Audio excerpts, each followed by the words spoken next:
Welcome everyone, my name is Lovecraftian and today we're gonna talk about what we're gonna talk about. This is the second episode of podcasts Voices from the Deep. Yes. This is Alicia Janowska. Welcome. That's me, welcome. As co-host today or guest, whatever you want to call it.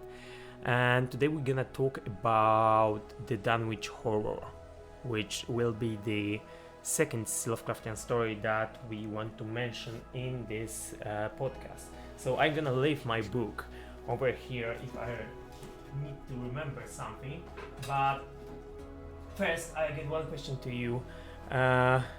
Did you actually like it?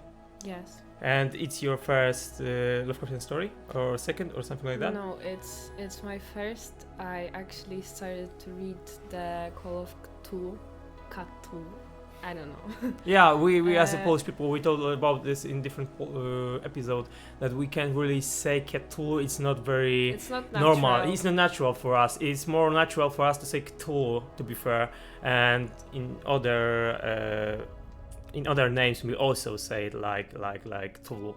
Yeah. So that would be our characteristical feature. So actually the Dunwich horror was my first story of Lovecraft that I read fully, and I liked it.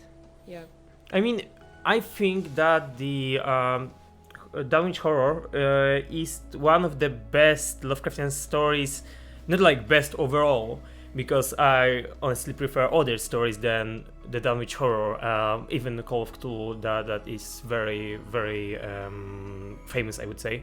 It's one of the most famous stories in Lovecraftian history. In Lovecraftian history, in Lovecraftian mythos, in Cthulhu mythos, basically. So even the name in some mythos is Cthulhu, right? But actually, the Dunwich horror is, I think, the best for the players. Call of Cthulhu, 7th edition RPG game, which I have here. And basically, why is that you learn a few things from that episode, from that story. Mm-hmm. Because basically, you know that there are some kind of gods. Yeah. You know there is magic involved. Yeah. You know there are books that are not specifically for every person. It's more likely academical research or something like that, but they contain magical things like spells and etc.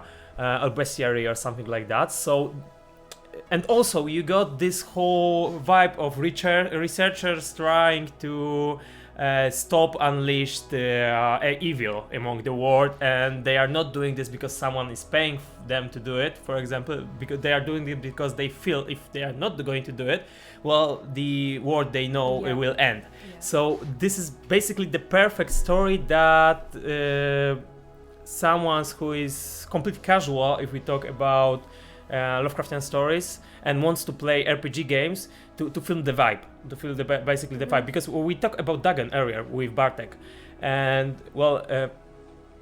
this is also a good story for the person who never read Lovecraftian stories, but you can actually learn that most of the stories are perfect for the person who never read, because they're like this. The story itself is enough. You don't have to know the whole mythology, I would say, and that comes after it. But with the Dagon, it was like 20 maybe pages, maybe less, that you get a story. And in the Dunwich horror, it's more. It's basically like the whole chapter in the book.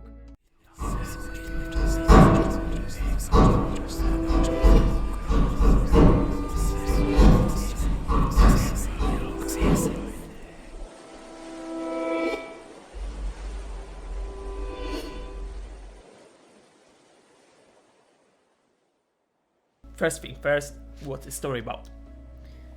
Okay, so it's about the Dunwich village, which is mentioned to be like really weird place, unusual, with many unexpected events, and that the people living there are weird also, and that some mysterious things happen there. I just want to mention that it's not like Innsmouth, because Innsmouth is also, just assume, in Lovecraftian stories there are many weird villages, basically. But for example, Innsmouth is known from it that everyone believes in Dagon, and everyone looks basically like fishes, like hybrids between fish and people. And in Dunwich, it's not the problem that the people look differently or they are behaving differently. It's more like there is lack of hospitality or something like that. It's very closed society, I would say. And I think that also Innsmouth is bigger. And I also think that Innsmouth would be bigger. It's like the city more than the village. And that the Dunwich is rather the small place. Yeah, you can just blink and you you just drive through it because you blink. So basically it's about this place, and that there is this one particular family of Whatleys. Yeah, Waffles. I'm sorry if I'm not spelling it right, but Waitlist, I think it would be Whatleys, maybe something like that. Weasleys. Wrong Weasley. Yeah, wrong Weasley. So it's about that family that there was a father, I guess, a daughter, and then this daughter became pregnant, and she gave birth to the weird child, which was growing ridiculously fast. Yeah, it was developing like so he was fast. actually 15 years old, but he looked and thought like 40 normal, or something like that. Or he was like free. he was free, and he like 16 years old. He looked like 12 years old. So yeah, he was developing super fast, I would say. So that was the first weird thing, actually, because the villagers, I think they noticed that, but since they knew that in this village there are many weird and bizarre things, they didn't question that.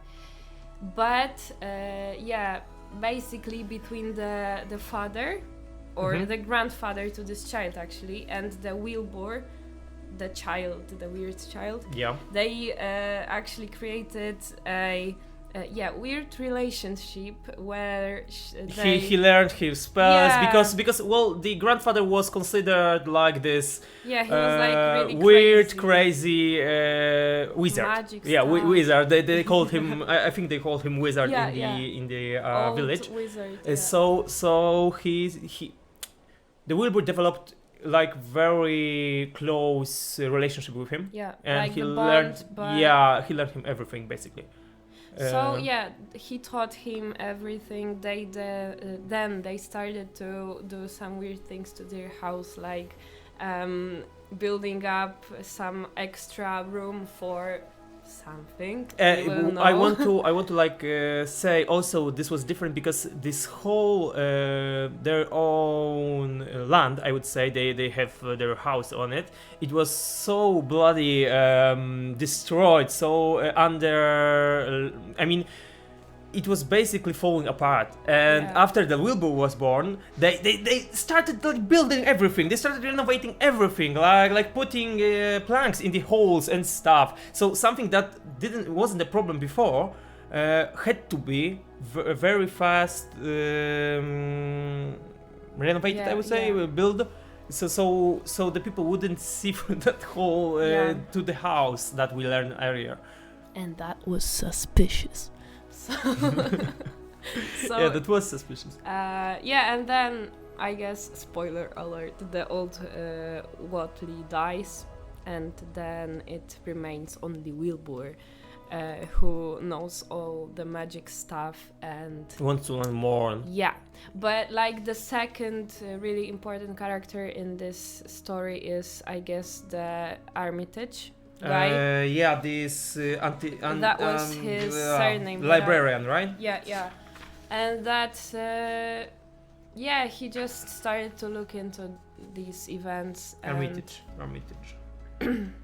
And also I want to say that actually Wilbur isn't the protagonist in this story. I mean, there is half the story is almost about him and only about him, but honestly, the protagonist of the story, I would say, it's Dunwich, because Heritage also isn't the protagonist of the story. It's Dunwich horror. They are even later. They are considered like from the third person perspective, like they are fighting the monster, that we come later to what's about. That this is written from the perspective of the people living in Dunwich, and so I would say the Dunwich is the protagonist of that story. It can be, but basically it is. And well, this is also the cool written story because of that. That you the perspective is different than usual. I mean, in one like chapter of this small story, there is Heritage. The Heritage is the protagonist, but this is only because the Dunwich isn't, I would say, available in that story because it's happened in Arkham. So basically, that's the okay. But later, his grandfather died, right? He want to pursue his wizard kind of dreams, heritage. He wants to find a book called Necronomicon. Yes, and so he starts to... Yeah, he goes to Arkham, then he goes to... Harvard, I think. Harvard. Some of this university. And actually, in Arkham is Miscanthisic. I'm gonna put it in the video because I don't remember. But basically, it's the same name that there is a river running through these places. Everything is, of course, not real, right? The Lovecraft imagine it, but basically, this is it. Yeah, so he begins to search this particular book, and then there is this confrontation with Armitage. So it's the first moment in story, I guess, when Armitage meets Wilbur. One thing more that is important to the story, I would say the Wilbur is always wearing like this long clothes that you can see anything besides his face, basically. And the face is also weird because he looks like a goat or something like that. He has very long chin, even his like he's basically beard. really ugly. He's like in every Lovecraftian story that we get something who is weird. He's really ugly. And yes, because he is starting to ask a lot of questions about the Necronomicon, and he starts to like read out loud the spells. Also, Heritage know that there is something problematic with this family because he like visited them 3 years back. And he knows that something is off. He doesn't want to lend him this book because he knows that even if magic is real or if it's not, well, he don't want to take these chances and give it to Wilbur. Basically. So the Wilbur guy leaves the Arkham City and goes to Harvard, I guess. Still searching for that book, but meanwhile, Armitage is doing some his own research, I would say. He starts to read some, I don't know, newspaper stories or just ask people around about the Dunwich itself. But also he reads Necronomicon. I remember that he made this whole notes about it. He actually, and this also show another amazing thing that if you want to play RPG, I recommend this story because in RPG there is a mechanic that if you read a story, the book, right? So like Invocation to Dagon or Necronomicon or something different. Then you actually lose sanity, and this is ideally placed on Henry Hermitage. After he read Necronomicon, he spent like weeks to learn about this story, and he only learns 2 spells from it. That even one that he knows how to exactly pronounce it. But the other one is completely off. So this also shows the mechanics of the Call of Cthulhu RPG, because you have to spend like 2 weeks to learn the actual spell, and if you are not going to like make the test possible, that you can't throw the spell because it's dice didn't let you, I would say, then you have to spend another 2 weeks to learn it. And also this story ideally shows how this works. So this is basically the best story that you can put to the new RPG player from Call of Cthulhu. Yeah, it's like the introduction not only to the story itself, but also, as Lobster said, the mechanics. Yeah, because there is this whole chapter let's say, something like chapter where he is just reading this book, and It's and bloody his interesting. wife, I mean, it's so interesting that you that read he the can't even sleep or eat or anything. He's just reading it and reading, and many naturally losing his sanity bit a bit. So what's next? There was this holiday that I don't know how to actually express it in there English. are many holidays. I mean, no. I am specific holiday. There was that Wilbur came back to the library, but I can't really express it in English. So if I find an exact name, I will put it. I will put it here on the video. But basically, there was this whole day that is somehow important to the story. I didn't actually know why. The problem with Wilbur was also this, that the dogs didn't like him, the hounds, I would say. So every time he would walk past one, they would just... Woof, woof. But like really. Well, they wanted to basically bite him, right? They was very aggressive towards him. And this is also important to actually this part of the story, because he wants to go to the library, so he has to go past the I think Henry's dog or someone's dogs, I would say. And this dog is coming through the window, or he like is that? going through the window, because if he knows that Henry won't give you a book, won't give him a book, then he wants to get this book either By way, because no one himself. would. Okay, also important thing, Henry isn't stupid. He called Harvard, he called every bloody university in this area to tell him that the Wilbur is kinda insane. So Mental. don't give me his mental. Don't give him this book, right? Basically, because it's not a good thing that he would have it. So he is desperate. He wants to get this book, even though the Henry told him that he can't do it. And he's going through the window to the library. The dogs actually breaks the chain, everything that it is on, and follows him, and they basically bites him to the death, which Henry can hear, and other people can hear. So everyone is basically in the library. Another example, mechanics. Henry is telling everyone not to go inside because, for example, they will lose sanity in RPG basically. But for the actual story, it's also that he don't know what can he expect back then. Also that he hears the last words from the Wilbur. Well, he died, right? That he is calling Yog-sototh, which is one of the old gods. And because he actually learned Necronomicon, he knows that isn't a good thing that he is calling Yog-sototh. So why he was overdressed, I would say, but not overdressed in the meaning that he has a suit, but I mean that he keeps every part of his body. Basically, he was mutated. Is that the word? Can I send that impression? He looked. Yeah, he was changed, I would say. He got like this fish kind of skin on his arms. He got some kind of. He got very hairy legs, like the goat, I would say. He had a tail. I think guess. So, maybe. I don't exactly remember, but he was he wasn't looking like the actual person. Also, he on his belly he got, I think, an eye or something like that, and tentacles, something maybe. Like that, something very, very odd, I would say. So Henry actually was very smart to say that no one should go there, and basically when the actual police got into the place, the body disappeared, dissolved to the ground. There was only like this white white blood on the floor, I would say, something like that. Also, I think they found with him this Necronomicon that he was looking for. And Necronomicon is like one of the most popular books that you can find in Lovecraftian stories, I would say. So this is like go-to book in this universe.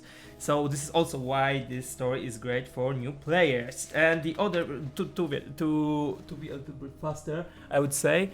They say that why did they go to the? How did they figure out he has a brother or something like that? So he figured out this somehow. Because but I don't remember. let me just mention that except for the Armitage guy, there were also 2 other guys, his friends or something like Other that, researchers. that he trusted because he knew that they are going to believe him. So after Armitage like found out what Wilbur was going to do, and it was basically Summon about the summoning Yog-sototh. Yog-sototh. So he Probably word. told the 2 guys, his 2 friends, that they have to go to Arkham. And meanwhile, I And think... not to Dunwich? Sorry. From Dunwich, Arkham to yeah. Dunwich, yeah. And meanwhile, I think that there were already problems with this thing that came out of the Watch's yes! house. With Dunwich there was actual horror, Yeah, which the is called in horror. this story. Story. Dunwich Horror, which was this invisible elephant, I Yeah. would say, who is just No, going it- through the houses and everything that they assume. Yeah, it was like it was some like elephant or fucking something like jelly. that. Some jelly that was just that was invisible. That was just going through the fences, Yeah, houses, but there were, cows. they knew that it is somewhere around only by the smell. Yeah, the that was sounds. they like they're reminding about the smell like every time the Wilbur comes Yeah. out or something So happens. it was just like really bad smell, and yeah. So when there is this action taking place in Arkham where Wilbur dies, meanwhile in Dunwich Which there the are other horror things is starting to appear. Yeah. So also it's I think important to mention that villagers of Dunwich like call the police and try to alarm people outside, but they anyone don't take would it believe serious. Seriously, you can't see a thing. They are talking about some witchcraft. Yeah, they are because talking about Wakelys, and no one Yeah. believes them. So yeah, Armitage. The only person who believed them was Armitage. Yeah, he goes because there. he read the Necronomicon and the spells, And also he made this powder in Bizabi, Yes, in Bizabi powder, something like that, which shows actually something which is hidden, something which is invisible. Yeah. This is also the spell in Lovecraftian stories. So yeah, without further ado, they go to Dunwich. There are already 2 families murdered by this invisible thing, and there is this, let's say, mountain or a place with some when the Levitina, with some temple. It was like more like Stonehenge. stone kind of thing, like this stone altar that Yeah. they probably summon Yasgat. I'm sorry, Yog-sototh. Yeah. Yog-sototh. This is Yog-sototh. pretty hard to pronounce, to be fair. All of these names, and well, The spell part was to be- hardcore, man. yeah. Yeah, Yeah, exactly. So basically they go there. There is like this whole village that wants to kill that thing. So they go just, there. They just look around. They see 3 men. Fighting something which is invisible, and Invisible. they can only see that because the grass is falling down under his body presumably. Yeah, so that is And- this third perspective thing, that we do not see the action from the eyes of Armitage, which I mean, is they fighting, can see they through binoculars or something like Yeah, that. but What's still, going on? there are some moments when for they example, throwing the out- observer is passing out. Yeah, that we and- don't know what's going yeah. on. They are throwing some. People can say they can hear Yeah, some they're incantation or panic. something like that. Basically, they can see after how this monster looks like, and this is basically like very ugly thing, like something which Mix is of everything. Mix yeah, of the there's some goat, of legs, human, of goat. This elephant. one head on the Yeah. top of it, And which the, is the sort of, crucial thing is that the head has like the half of Yeah. the head was human. Wilbur's face because it It was occurred his, that it twin. was his twin. But this more likely from outer world twin. Yeah. So yeah, And also you can say that the father of Wilbur was Yog-sototh or something similar to it because of this other twin, right? yeah, because we said that Liviania, the mother Liviania, of the Wilbur. What was a witch or something like that? No, basically. but she also became pregnant out of nowhere. Yeah, no one would. Yes, like impregnate who her. would touch the Yeah. smelly lady, man? Smell Sorry. lady. Yeah, she was. Yeah, I mean, she was small. She was also insane. So he did. Also, but he did have a husband. I think it's she. I don't know. I think it's I on don't the start remember. of the or maybe not. I can't remember basically. But well, this is basically the story. It happens to end after the killing. Actually reduced to atoms, like Thanos would say, and also they would say. They also said that the village people should destroy this altar because this is what actually. That is the place that endangers the village. Yeah, exactly. So they did that, and that's it. I think about the story. Sorry for the chaotic represent of that story. But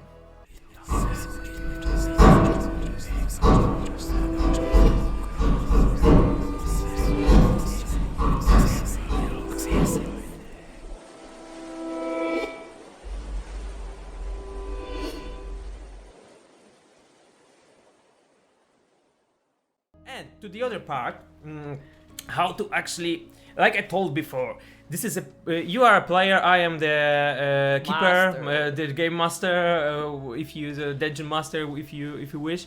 I'm gonna say game master because the keeper isn't exactly sounding like I think it would be good enough. You are the player, the researcher, etc. Basically the journalist who is in the. I am Italian.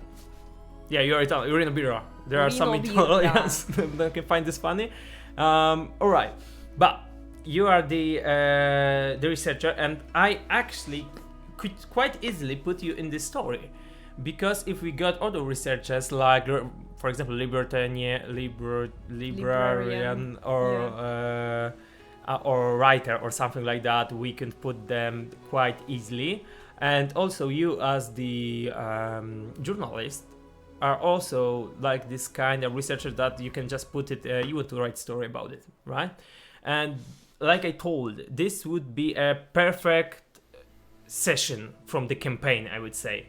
Or one-shot RPG, because basically you got everything. You got, I mean, the problem is that this is kind of spaced out if we talk about time, because this whole story takes like a year, more than a year, like 13 years or something like that. From the moment of birth of Wilbur. Yeah.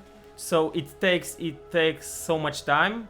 But if we just jump into the story at the point when the action goes like... the Henry find out about Wilbur and stuff, that could be possible. But also reading the book is better, I think, in this kind of RPG between the sessions, because sessions have to be put like, I don't know, 3 weeks, at least 3 weeks spaced between the events, because just imagine you get these researchers that they put horror every bloody week on them. I mean, they are going to die pretty quickly from insanity, suicide, or something like that. I mean, in game.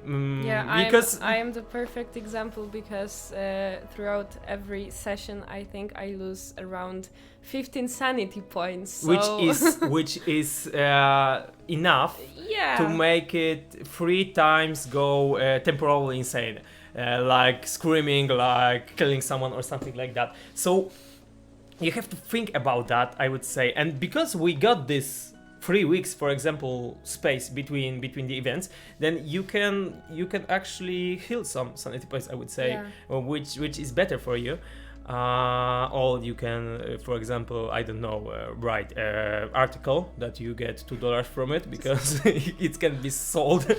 So no, it's funny because it's true. So the story is great, but it could be somehow hard to put into RPG, basically because of the time that is taking. For example, if you got color from the outer space, I think Let me see if that's the real name of that story, which is my favorite Lovecraftian story, I must say. Color Out of Space. So the Color Out of Space, for example, is also kind of this story that takes like, I don't know, 7 months to develop. So you can't put researchers into that session because it would take so much time and it would be just plain boring, because in the story you can just jump to another events. In RPG I can't see that happening. I would say probably you can do that, but you have to have some kind of idea how to do it. Yeah.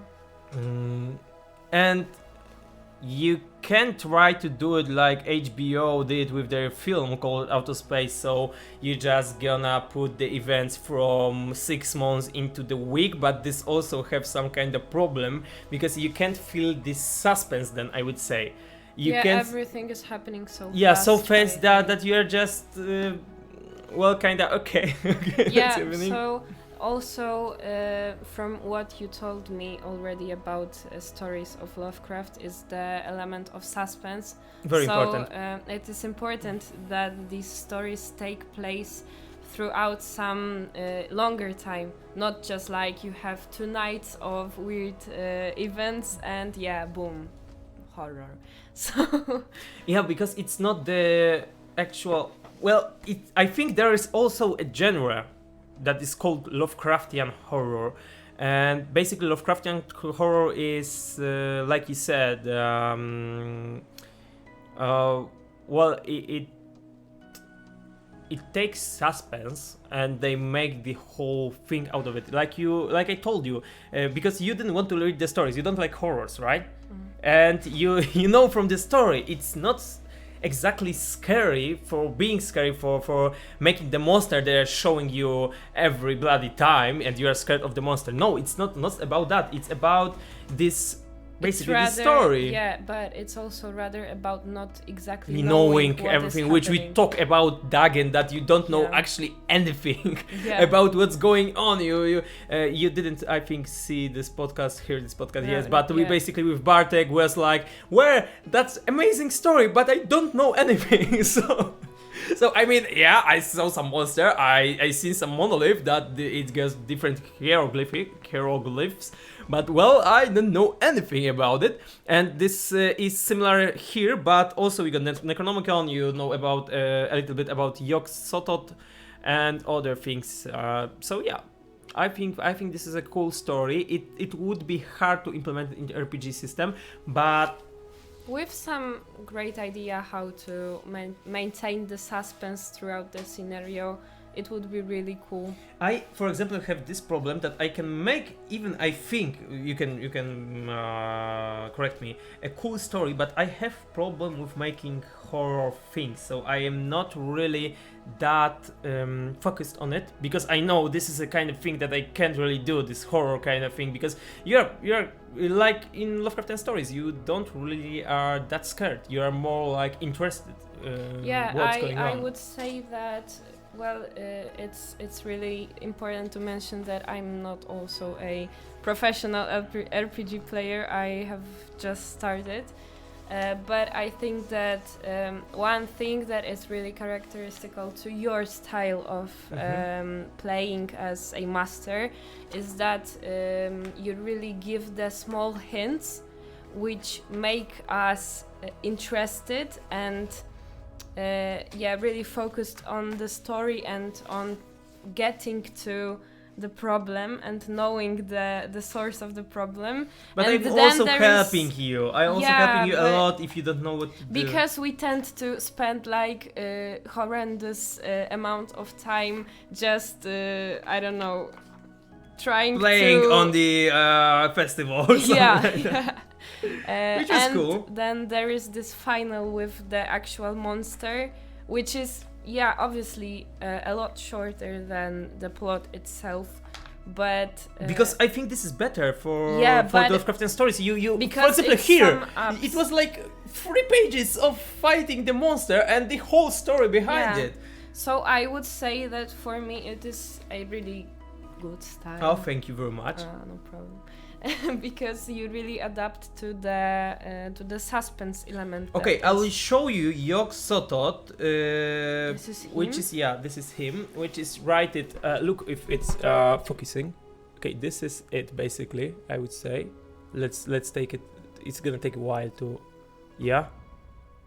Please focus. Oh yeah. Okay, you can see it then. So it's not a really nice thing, I would say, to meet, and also this is not I would say a minion, which is in the story. It's more like the actual Yog-sototh. Yes, because well, the creature that is mentioned in the story Isn't Yog-sototh. Yeah, it's not. It's more like it's like creature, his, hybrid, something like that. because the Yog-sototh is probably his father. Yeah, he's well, and it's this old god, and I would say the actual Yog-sototh. I don't think because the rulebook tells you that they have actual. I don't know even how to say it. They had some perks, they had some abilities, which I don't think they should mention, because in every possible scenario, if you are not playing some hack and slasher, and you are actually playing Lovecraftian story, it's not going to happen that you gonna beat the Yog-sototh in the fight on the fist, right? But they are still putting this, so there is some kind of chance, I would say. Is this good? I can't say. But for example, look at here. Yog-sototh has like 400 hit points. So basically, you would have to shot him like 50 times from the revolver and roll the biggest damage every time. So yeah, it's not possible to win. Of course, if you get like a tank in the game, but who would give you a tank in Lovecraftian story basically? But if you got it, then you could try to fight it, but also you can't kill it. It's more likely you will like I said in the previous podcast, unsummon it. How is it called to throw it from the, I don't know the expression. How to throw his out from our world, because summon it. Not reject him, no repel him, Send him away. Send him away, basically, yeah. This is what you can do. And also, well, Yog-sototh, basically, if he not kills you when you're going to see him, because this is actually a real threat in every older gods. Because of the sanity. The sanity, you can lose up to 170 points, and I told in the previous podcast, if you lose more than 40 in one roll, then basically your character dies from insanity, or is just insane, you can't play it anymore, you have to make a new character. It's not, how would I say, it's not curable then. They just go mental, and well, I can do whatever I want as the game master with them. So that's the thing. So if you are even going to leave seeing him, then okay, Yog-sototh basically can be only affected by the magical weapon, so that's the first thing I would say. Some artifacts maybe. Some artifacts like I don't know, ritual knife or something like that, but who in their right mind would go on the Yog-sototh with ritual knife? With my magic flute. Yeah, with your magic flute. Sorry. Yeah. But yeah, you got magic flute, so you could probably try to do something, but honestly, if you see Yog-sototh and you don't have a spell to like send it away, then you don't go to this battle, because you're gonna die Run anyway. away, man. Yeah, you try to run away, maybe you can learn then things. Okay, so that's it. He's basically he's unbeatable. Yeah, he's unbeatable. Like as every old god, but not Dagon. Yeah. Dagon is fucking weak. He basically, I mean, he's not weak. He's still overpowered, but he is possible to kill. I mean, to make him unconscious or something like that, because he's also immortal. But the Dagon is actually how would I put it nicely? He's weak in the in comparison to other old gods. Oh, there is a son of Cthulhu. I didn't even know. He looks like the thing from the Marvel. Avengers. Oh, I know what you mean. This would Hulk would destroy them. Okay, so that's basically it. You got Yog-sototh in this book. You don't have Yog-sototh hybrids or something like that. Yog-sototh hybrids. Well, I actually would make a different story, to be fair, with Yog-sototh if I would have to make a story Like about with the them. cult itself. Yeah, like with the cult itself, it would be, I think, better than throwing this kind of story.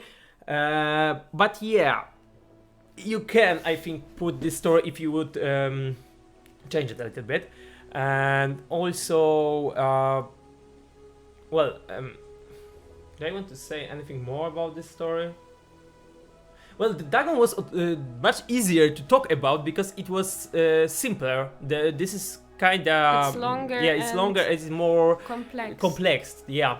And then Dagon, where you just go to the island, you see a monolith, you see a monster, and you go away and make suicide. You kill yourself or something like that, because this is basically the plot of the story. Sad.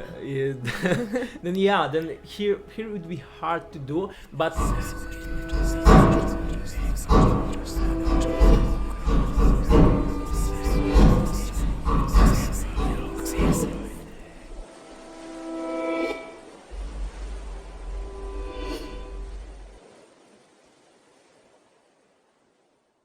But I like that they put this, for example, Necronomicon in that story, so you can actually learn how it works to read that. I'm a little bit angry that because you can learn from the RPG that there are different translations of Necronomicon. It isn't put it in this story, but I guess this was something that people come out after the Lovecraft write this story, so it couldn't be really even changed. But I will say, just for the record, that there are different translations, because this is the English translation, I think, which he would to lend. Yeah. Borrow or to lend? I always mix these two. Borrow, I think. Yeah. I think borrow. And also you got like this French translation, which is kind of better. There is, I think, also the Chinese translation, which is even better. And also we got original, which is Arabic or something like that. So Arabic is when you get most of the rituals and stuff. And the English is like this easiest translation that you take the less time to learn, but actually it's kind of it still takes time to... It still takes time, but there is less information that you can actually learn from it. Yeah, so that's it.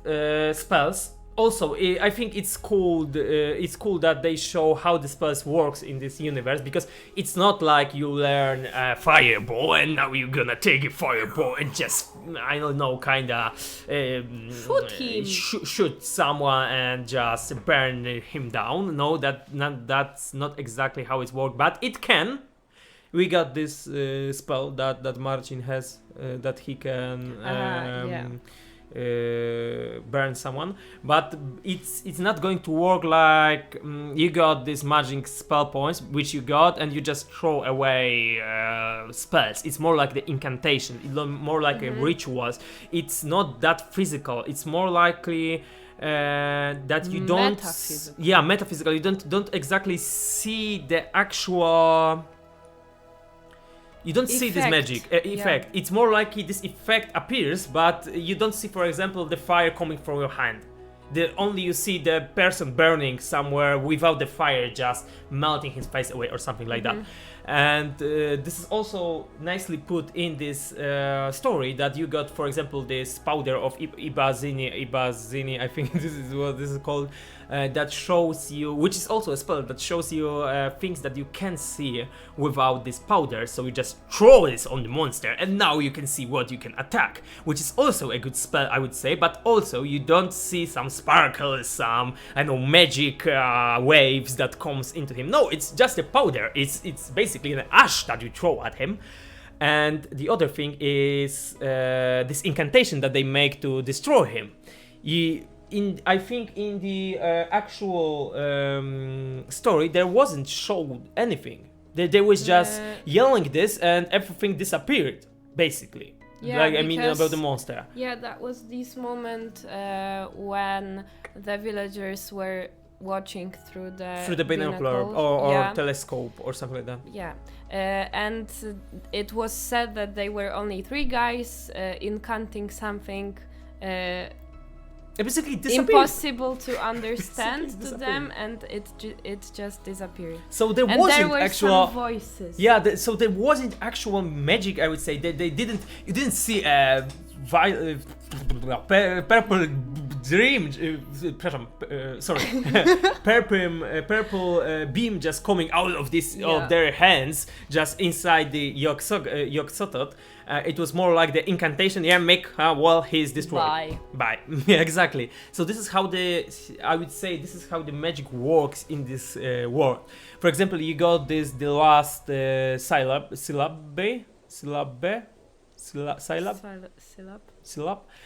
which is also the really fun spell, because you don't see the actual effect. I mean, you see the effect, you don't see the actual things that are happening to the person that you are using on this spell. And basically it works like this. The person have to incantate only one word, which is Azathoth, which is one of the old gods. And they are telling this over and over again, and because they know how to actually pronounce it, just like we told in the Bartek in last video, I don't think in Lovecraft even know how to pronounce this word, because this is kind of the point of them. If you know how to pronounce them, then you basically know the magic in that universe. Because if you know how to... I'm sorry, I didn't want to kick it. Because if you know how to pronounce the magic thing happens. So if you know how to say Azathoth, this is basically kind of a spell itself. And the whole spell just goes that the person is saying Azathoth, Azathoth, Azathoth, Azathoth, Azathoth, Azathoth, Azathoth. And because he's saying that, the other person is like, oh fuck, my brain, my fucking brain. And he's losing the actual no power, because this is I think it's power or something like that. Well, his spell points and stuff. And the other person is getting this how would I say? It's not temporarily. It's he's getting this permanent. His spell points. So it's a really really cool. This is a really cool spell, but also that doesn't really do anything. And even if the person is, I would say, sane enough, you can't even see on them how this works, because they don't have to do and fall on the floor. They can just stamp, but they feel that something is happening to their head. So this is also a great example of doing this. So this magic isn't exactly something spectacular if we talk about there are no spectacular effects. I mean, there are, because you can make this bridge or gate through time or something like that, which is of course you are tearing apart fabric of time and space, so you can hear the bloody sound effect of airplane starting or something like that, and you can see some colors coming out of it, because this is a visual spell basically. But this is a good word that I was looking for. Most of the spells aren't visual. They are happening, but they aren't visual. And this is also shown in this story, which I think is great.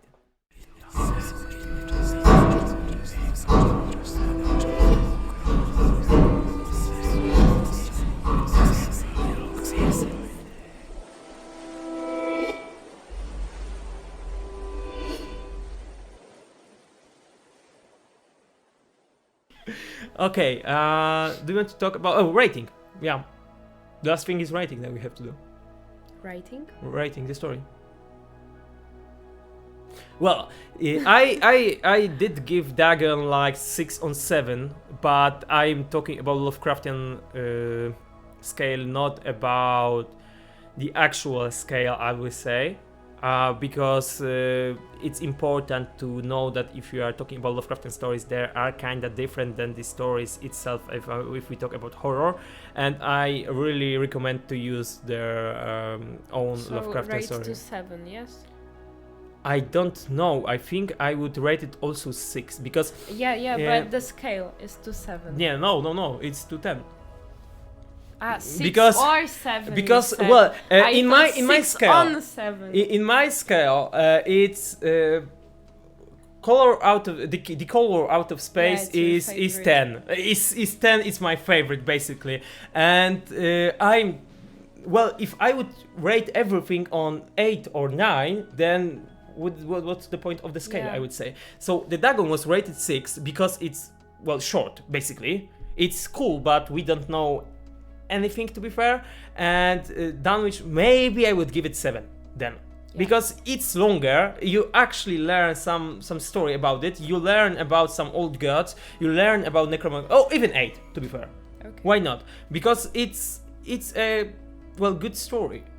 It's a really good story. I mean, overall, I would probably rate it like 9 if it's not on the Lovecraftian scale, because it's just cool, short, and tells everything that you need to know about that, world and something, and that's great in it. I would say, yeah. So I would rate it 7 then.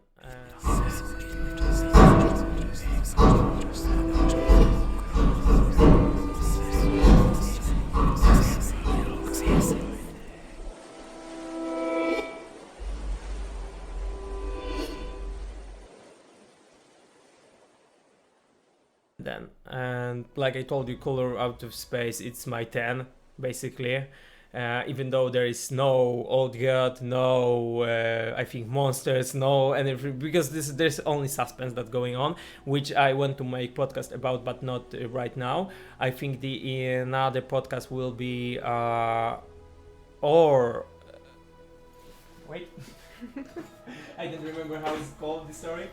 I think the other podcast could be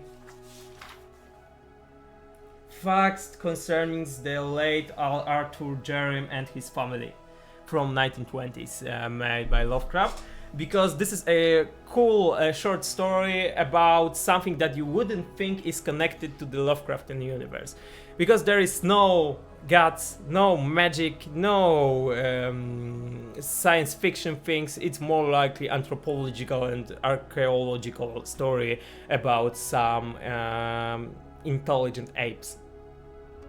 So yeah, I would like to do that next. And also there is one story that is favorite of a friend of mine, which is the well, I know how it's in Polish, but how is it in English? Which is The Case of Charles Dexter Ward, but this is actually a novel, and it's kinda long, like 130 pages. So this is, I think, one of the longest Lovecraftian novels, but it's also interesting, and I think it's connected to Amnesia, the game. Cool. Because there are similar aspects. And well, I want to do this as well. And also Call of Cthulhu is also one of the longest, I think, stories. Yeah, it's longer. It's like 120 pages or something like that, which is long for Lovecraft, because well, you have to remember that Lovecraft write these stories, I think, to the newspaper or magazine or something like that. So basically, when he write that, he wanted to put the whole story in the few newspapers. Not the book, He couldn't write the whole book. I mean, he could. For example, Henryk Sienkiewicz, Polish writer, was the one who put the whole Fire and the Sword in his in newspapers, by just putting that. But it would take 3 years of weekly going newspaper or something like that. So yeah, so this is why are they short, I think. And I want to learn more. I want to make actually this podcast about every story that goes in this universe, so we can work everything through and learn something out of it. I don't know if it's gonna be with my beautiful girlfriend Alicia, or if it's gonna be with my beautiful boyfriend Bartek, but You don't say it But- out loud because but- Ada will get jealous. Oh, I'm sorry. So with Bartek or Alexia, but it will be with someone. I don't want to Maybe make this Damian. Maybe Damian. Damian would be a cool person, and he likes to read books. Damian is the kind of person that you don't think when you look at him he writes much. Sorry, I mean he looks more like a sports guy, I would say. But well, basically he can read like, I don't know, in 2 weeks the book He's that madly has. intelligent. Yeah, he's let's madly say. intelligent, and he can read like what he read? It, I would say, from Stephen King in like Yeah. 1 week or something like that, which has 2,000 pages. Yeah, he can read. He can basically read, and I think he would be one of the best persons to actually make these longer stories with. Yeah. Because he would just sit one day, take like 20 And minutes read. and read everything. Yeah. Yeah. Okay, so I think without further ado, we are going to end this here. Yeah. So thank you guys for watching, and if you like it, please like and subscribe. I'm going to try to make this podcast weekly, in like Tuesdays, but well. I can't say if I can do that. It takes actually really well Long many time. time to do that. So maybe it's gonna be like twice a month, or maybe it's gonna be once a week. I don't know yet. You will see. Yeah, you will see.